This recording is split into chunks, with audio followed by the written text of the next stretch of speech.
I found out my boyfriend was cheating on me because he accidentally tagged the wrong girl in a photo of our bed. Let me explain. It was 6:42 a.m. on a Sunday. I remember the exact time because my phone dinged twice, once from Instagram, once from my best friend Zoe with the same message. Girl, what the actual fuck? Half asleep, I opened Insta first. It was a photo. Posted by my boyfriend, Matt. He never posted, ever. And that's what made it worse. The photo was cozy, sleepy, warm. Taken in our apartment. His bare chest, a tray of pancakes, and someone's manicured hand resting on his stomach. Not my hand. But the tag. The tag said it Emily, Clark, Roman 20. My name is not Emily. And neither was that my tray, my hand, or my nail polish. I blinked hard, checked the caption. Sundays with you. Then came the second hit. I clicked her profile. Public. Pinned post. Another photo from the same day, different angle. This time she was in it, Emily, in one of my old t-shirts. My goddamn shirt. I called Matt 4 times. Straight to voicemail. He wasn't supposed to be home, said he was helping his brother move, but the bed in the pic. Our bed. That tray. From our kitchen. The light. Filtered through my curtains. I wanted to scream, but I needed proof. So I grabbed my laptop, logged into our smart home cam, the one pointed at the living room. At first, nothing. Then motion 9:37 p.m. Saturday. Matt. Coming through the front door. With a girl. Brunette ponytail, slender, wearing my hoodie. They kissed before they even made it to the hallway. I watched in horror as they stumbled, laughing, into the bedroom. Our bedroom. And then the screen froze because the bedroom cam, he had unplugged it. That told me everything.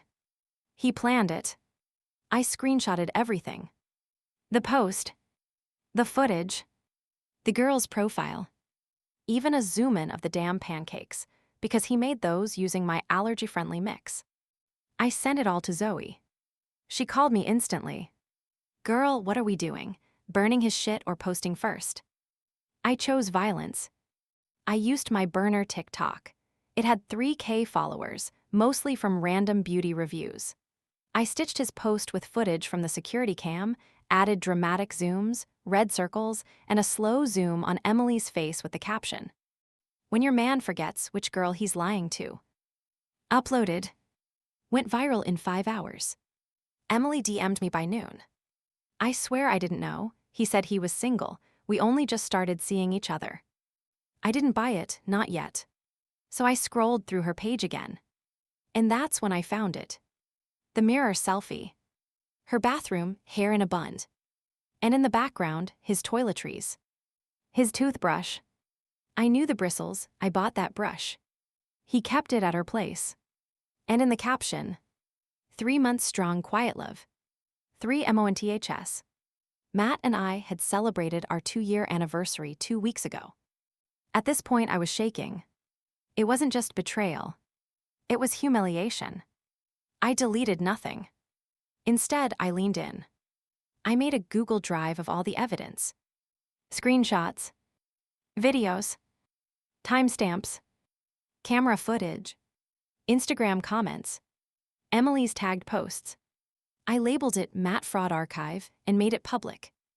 And then, I texted Matt's boss. Why? Because Matt used our anniversary trip to call in sick to work. He told them his grandmother died. I had receipts from that trip, including a selfie of us hiking while he supposedly was at her funeral. And his boss. She responded, "Can you hop on a quick call? This is not the first time someone's reached out." I froze. What do you mean not the first time? She sent me a screenshot of a LinkedIn message she got a month ago from a woman named Rachel, asking why Matt had lied about being married. Wait, married? But I wasn't married to him. And neither was Emily. So who the hell was Rachel? That's when the boss said, "I'll forward you her message, but you might want to check TikTok too. A lot of people are talking about him." Talking about who? She sent me a username. At the wife of Matt. I clicked it, and my whole world split open. Because the woman in the first video was wearing a wedding ring. And she said, "You might know my husband, Matt. If he told you his name is Matt Brooks, he lied. It's Matthew Franklin, and I'm his wife." And that was before I saw the child walk into the frame. A little boy, maybe 4, who looked exactly like him. I stared at the screen like it had slapped me. A woman claiming to be Matt's wife, not girlfriend, not ex, wife, had just posted a TikTok saying he'd been living a double life. And her son walked into the frame like a damn punctuation mark. He had Matt's crooked grin, his exact nose, same cleft in the chin. I couldn't breathe. Zoe called. "Did you see the kid?" I nodded silently into the phone. She whispered, "Serena, this guy didn't cheat. He conned all of you." And she was right. Because as soon as the video ended, TikTok's algorithm took me on a ride I did not ask for. A second video auto-played. Same woman, different caption. He told me he was traveling for work. Then I found the burner phone. My chest tightened. She held it up in the video, a cracked Android, and started scrolling through hundreds of messages, each thread labeled by a different woman's name. Emily. Serena. Caitlin. Tessa. Me. Each name had dates next to it, weekend trips, dinner reservations, emojis, nudes. And buried between the threads, a message titled, "Backup Plan May." I clicked into the comments. There were thousands, but one caught my eye. "Girl, check the burner comments under it, Emily. Clark, XX's Insta, it gets worse." I sprinted to Emily's profile again. And sure enough, there it was, a string of troll-like comments under her latest bikini pic. "Homewrecker. How many lives does Matt ruin before y'all wake up?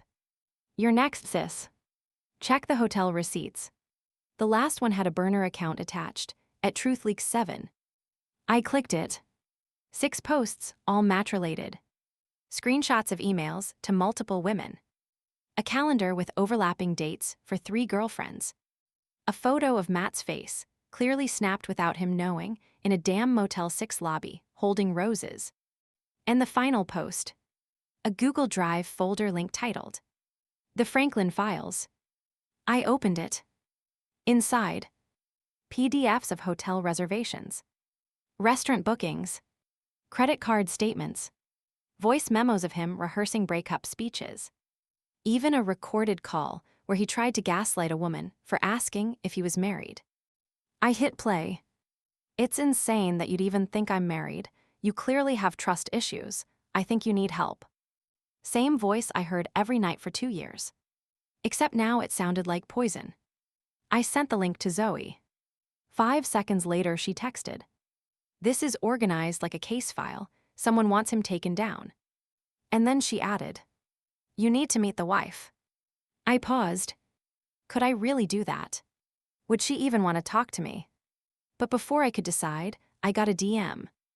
From her. "Hi Serena, I'm Rachel. I think we need to talk, face to face." 2 days later, we met at a cafe in Midtown. She was older than me, early 30s maybe, wearing no makeup, hair in a low bun, a little boy beside her coloring on the menu. He looked up at me. "Are you one of Daddy's friends?" My stomach twisted. Rachel's jaw tightened. "No, honey, Serena's someone who knows about Daddy, mistakes." The boy nodded solemnly. "Daddy says sorry a lot." I almost cried right there. Over black coffee and pure rage, Rachel laid it all out. Matt, real name Matthew Franklin, had been doing this for years. Same pattern. New identity in each city. Different last names. 1 long-term partner, and 2 or 3 rotational.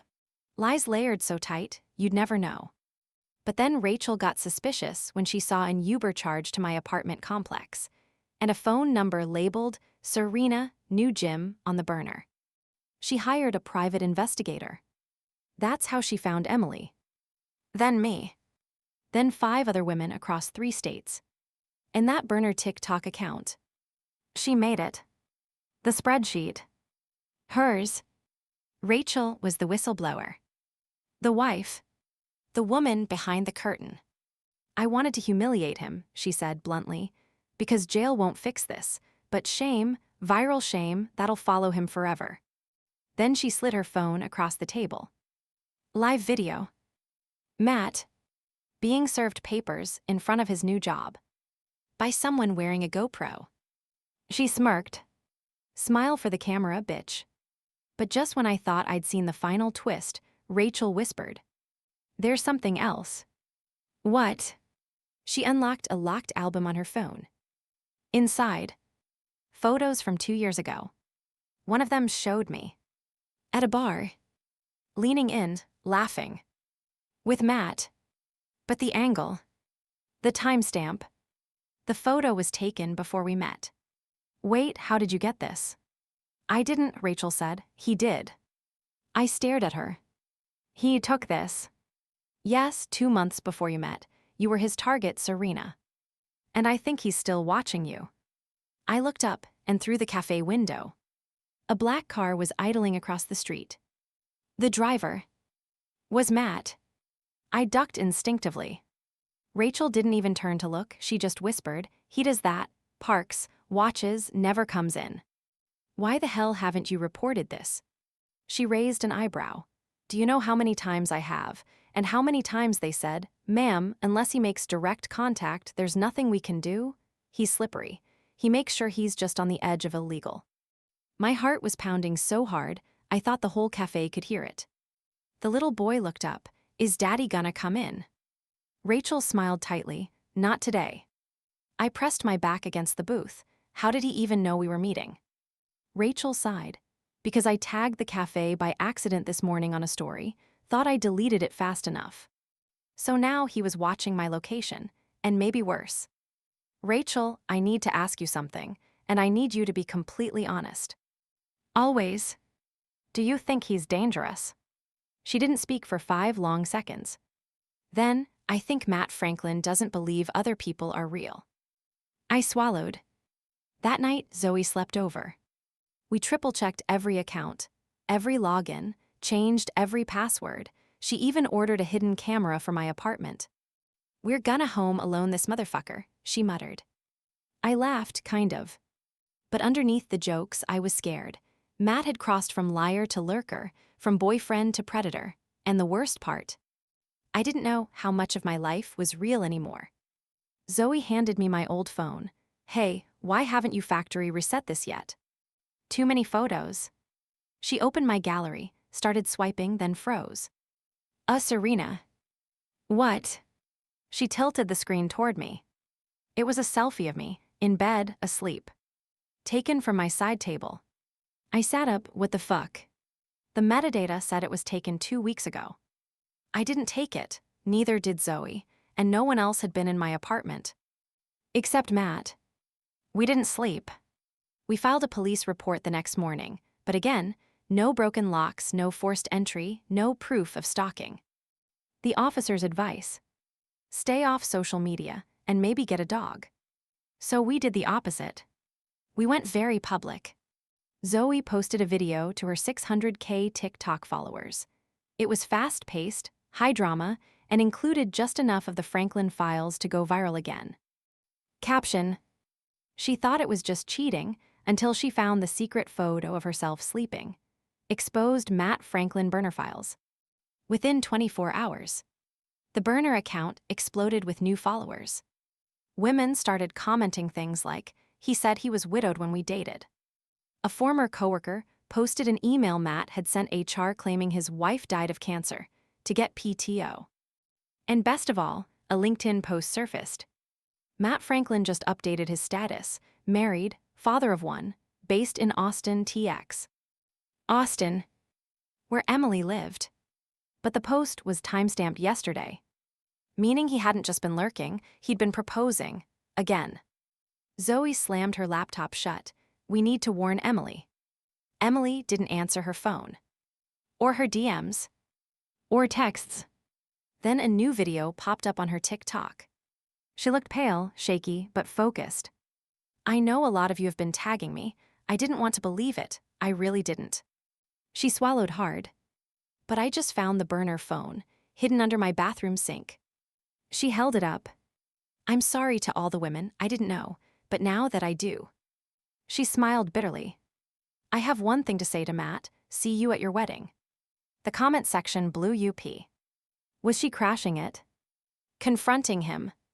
Exposing him to a crowd? I needed to know. So I called Rachel. She picked up on the first ring. You saw. I saw. Then you should probably come with us. Us? She smirked, we're carpooling. 2 days later, we were in Austin. It was a fake wedding Matt had organized at a parking space turned event venue. Small guest list, no family, just networking friends and new beginnings. Translation: no one who knew the truth. Until now. Emily walked in first, stunning, calm, holding a mic. The place was already half-seated, music playing softly. Zoe followed behind, live streaming. Rachel held her son's hand as she stepped inside. And I hit play on a preloaded video. It projected across the entire venue. Matt Franklin. 5 aliases. 9 girlfriends. 1 fake marriage. 1 real wife. Multiple cheating DMs. Secret photo of me sleeping. And at the very end, a screen cap of the LinkedIn post. Under it, bold white letters. Matt Franklin is not who he says he is. Gasps. A wine glass shattered. Someone's chair screeched backward. Matt stumbled into the room, already sweating through his shirt. What is this? Emily stepped forward. Your vows, Matt, go ahead, finish them. He looked around. Nobody saved him. Not one person. And then the door opened again. A woman walked in. Wearing white. Holding a baby. She said, "Hi, sorry I'm late. I think this is my wedding." You could hear a pin drop. The woman in the doorway looked like a ghost from Matt's past, except she was breathing, pissed, and cradling a baby with the exact same eyes as him. Emily whispered, "You've got to be fucking kidding me." Zoe, filming everything, muttered, "Please tell me this is his actual wife. Please." Matt's face turned an entirely new shade of panic. He opened his mouth, but no words came out, just a sputter. The woman didn't wait. She walked down the aisle like it was hers. "I'm Carrie," she said loudly, turning toward the projector still frozen on Matt's LinkedIn profile. "And I have a legally binding marriage certificate to that man, married in 2019, Reno, Nevada, witnessed by his cousin, now deceased." She patted the baby's back. "This is Ava. She's 8 months old," which is funny because Matt told me he was on a spiritual retreat when she was conceived. Matt tried to run. He legit turned to the side door and took 3 steps, but Rachel was already there, arms crossed. She didn't touch him. She just stared. "You need to sit the fuck down," she said. And weirdly, he did. It gets better. Because just when we thought the universe had delivered its final bitch slap, the venue manager stepped out from the kitchen, holding a clipboard. "I'm so sorry," she said, trying not to laugh. "But is this the part of the night where we show the rest of the slideshow? Because your girl Emily paid for the deluxe AV package." Emily smiled, eyes still locked on Matt. "Roll it." What followed was 15 minutes of sheer social death. Video messages from exes. Photos of Matt tagged in random cities he claimed never to have visited. Screenshots of Google Calendar, invites where he'd scheduled chemo and Tinder dates back to back. Audio from burner phone voicemails, including one where he called Rachel, a placeholder until my next chapter starts. By the end, half the guests had left. The other half were recording.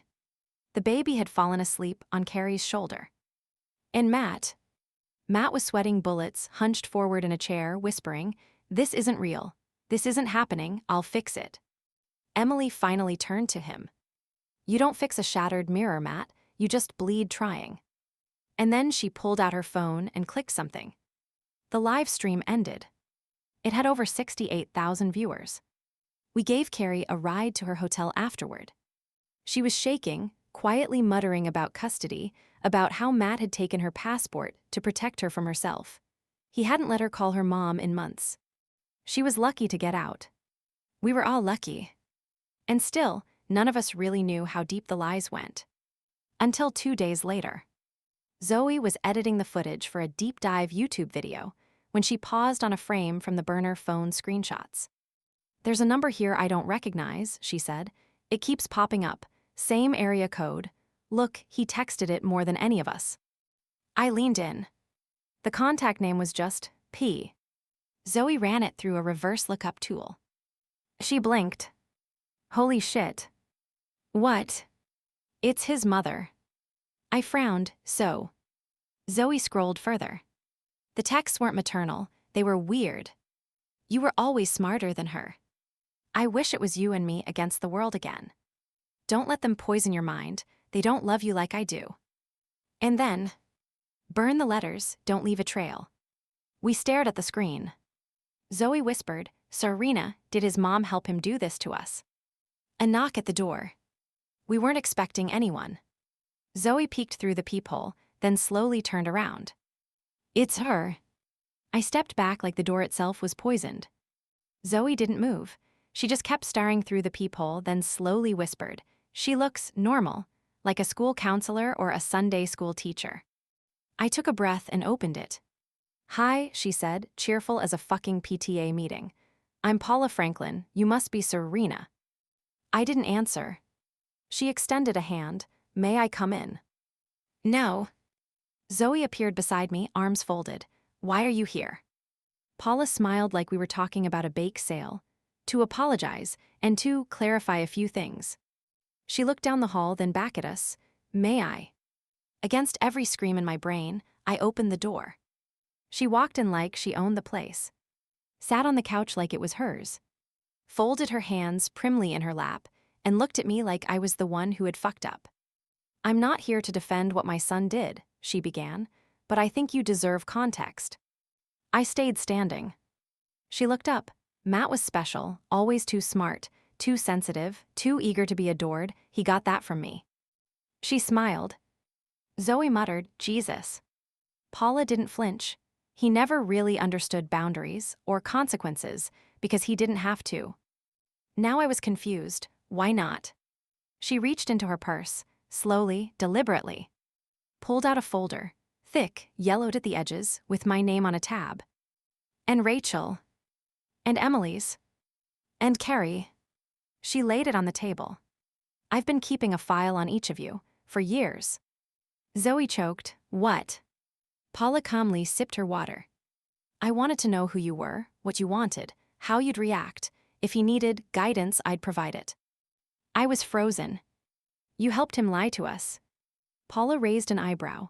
"Guided, not lied. I simply offered structure, suggestions, edits." I snapped, "You helped him fake a whole life." She looked up, her eyes cold now. "He needed it." We opened the folder. It was everything. Screenshots of our social media from years ago. Printouts of old DMs.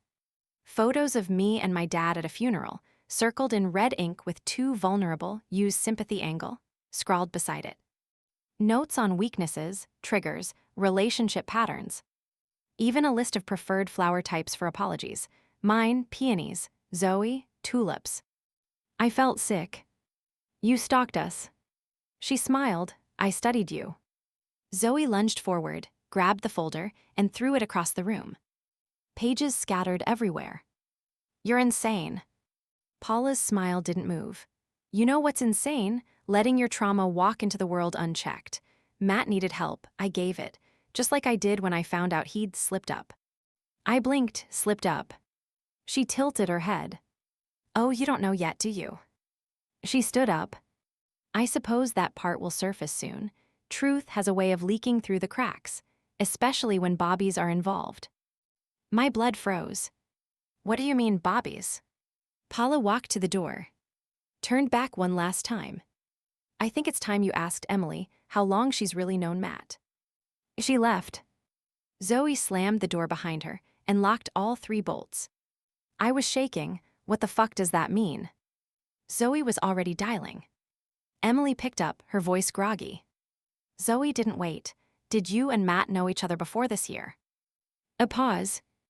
Then, "Yes." "How long?" Another pause. "High school." I grabbed the phone. Did you know about the rest of us? Emily didn't speak. And then a whisper. I was the first. I couldn't breathe. And the last. I dropped the phone. Zoe caught it, still on speaker. Emily kept talking.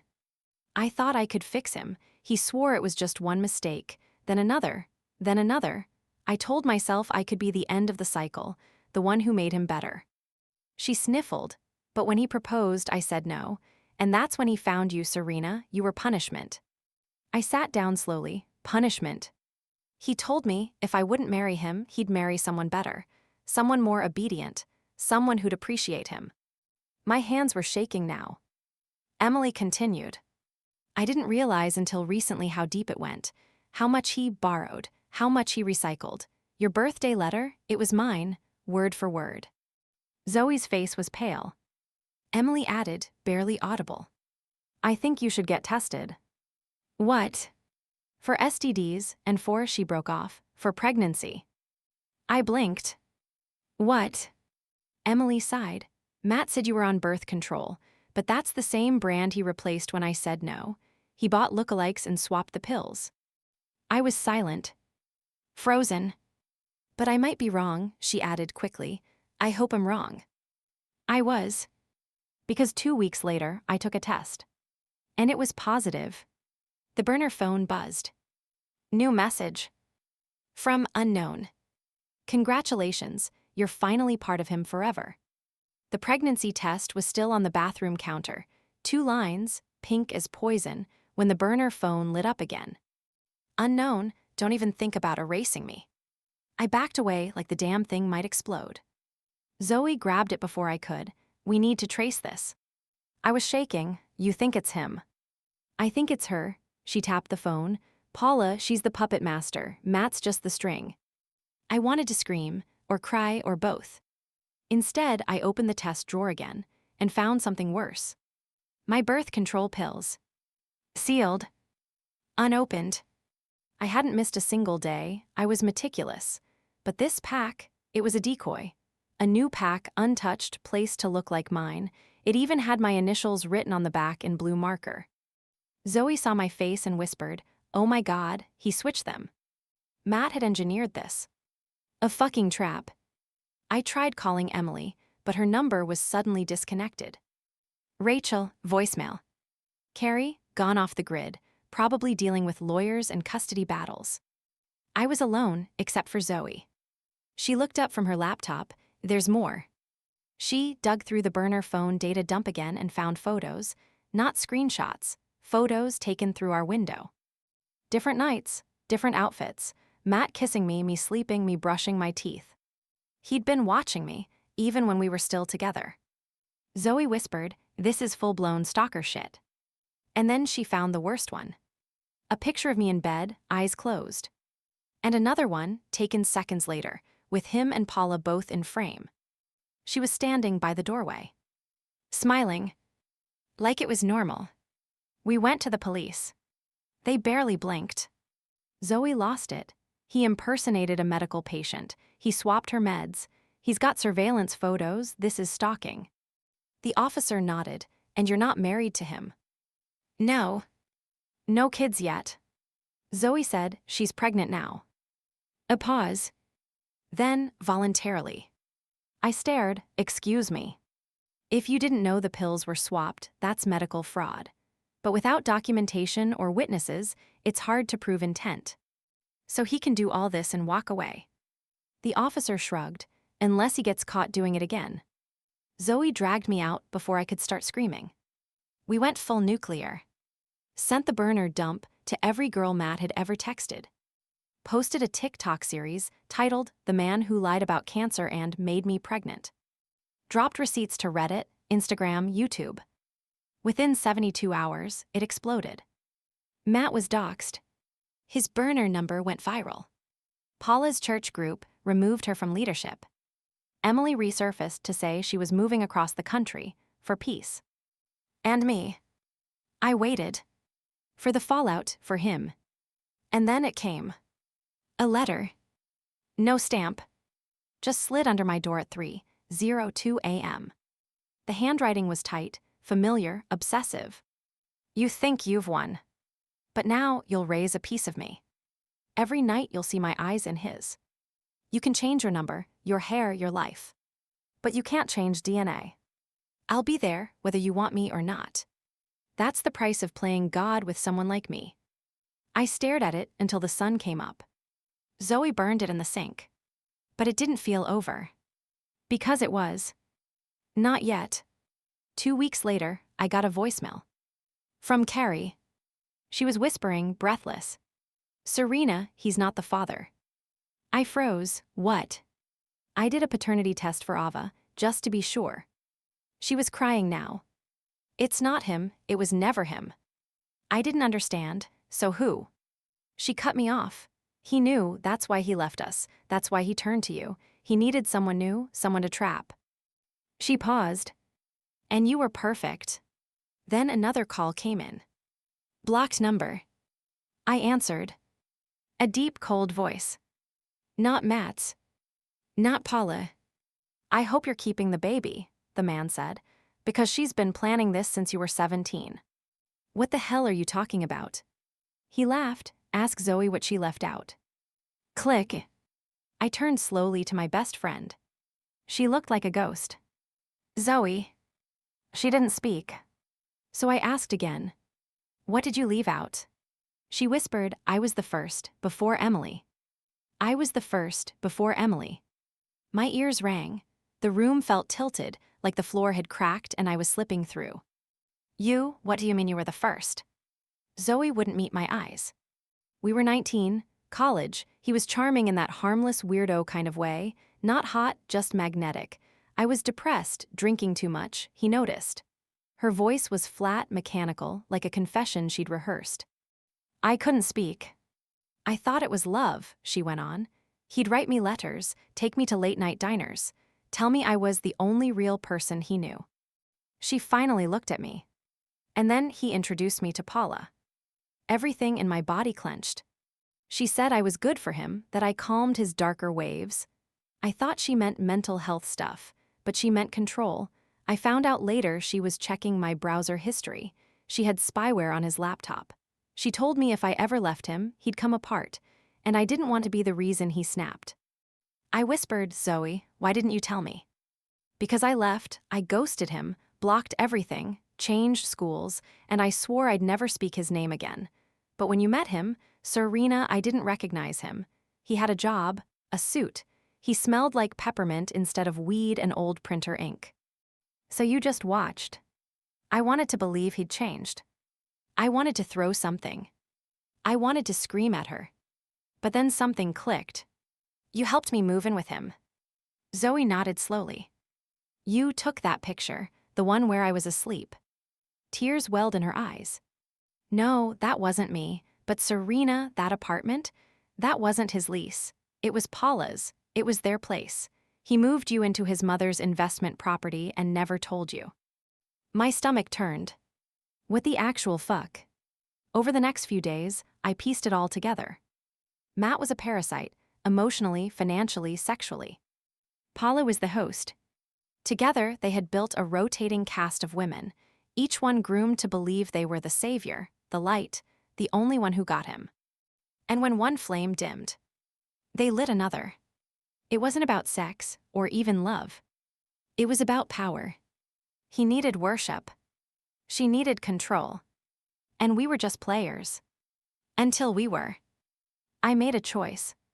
Not for revenge, not even for closure. But for the one person who didn't ask for any of this. My baby. I kept the pregnancy. I got a lawyer. I went scorched earth. Sent all the evidence to Paula's HOA board. Hired a PI to find financial crimes, spoiler, they existed. Contacted Zoe's old college and dug up a Title IX report Matt filed against her when she left. Filed for a restraining order under stalking and reproductive coercion laws. But the biggest blow. I made a video. Just me. No receipts, no rage. Just my face, one take, one truth. He told me he had cancer. He told me I was the only one. He told me this child would save us. And he told 5 other women the same thing. The video hit 4.1 million views in a week. And that's when everything imploded. Paula's face trended on Twitter. Matt was fired. Emily went on a podcast and told everything. Rachel started a nonprofit for survivors of reproductive abuse. Carrie got sole custody. And Zoe. She stayed. Even after everything. We're not the same, not like we were, but trauma binds strange sisters. She's the one who held my hand in the ultrasound room. She's the one who cut Paula out of the background when I posted my baby's first photo. She's the one who whispered, "This ends with you, it doesn't pass down." Sometimes I still check the locks twice. Sometimes I hear a phone buzz and flinch. But my child kicks, and I remember. I'm not a victim anymore. I'm the last chapter. I'm the full stop. And whatever Matt's planning next, he'll do it without me. Forever.